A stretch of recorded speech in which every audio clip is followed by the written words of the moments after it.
De maneira aqui na Bonaire a inaugurar o Estádio Antônio Trinidad na Rincón.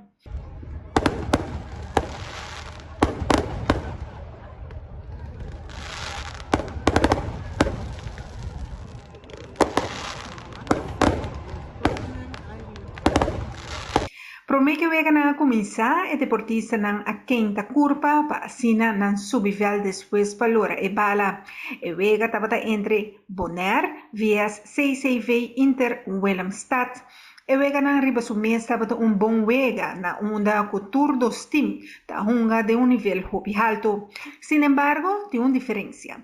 O time de Bonaire tabata hunga mais como equipo que outro comparado com o time de Corsau. E 4 gola a queda-se de promedio 5 minutos de vega e de 2 rounds, por tomar nota de vega completamente diferente, onde o time de Corsau havia hobby mais agressivo, pero também bruto, de uma maneira com vários cartes a queda sacar dor de refri e hasta quase na último, onde um jogador de Corsau lo é carte gel e não custa saque e a puxa o refri na sua cabeça, onde com mesura ela é carte corra e a queda sacar for de vega mesura.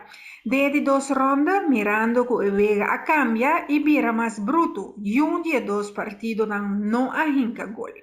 Bonaire a mostra a elegância de na maneira de hunga e pone bala lora ribevelt. Bonito vega entre o partido e Bonaire assade hinca 4 gol, onde a gana Corsau 4-0 durante tremendo vega amistoso ribevelt completamente novo na Estádio Antônio Trinidad na Rincón. Por tomar nota de presença do presidente do Parlamento de Aruba também na Bonaire e a forma parte da parte oficial de cortamento de cinta na veld completamente renovada na Rincón.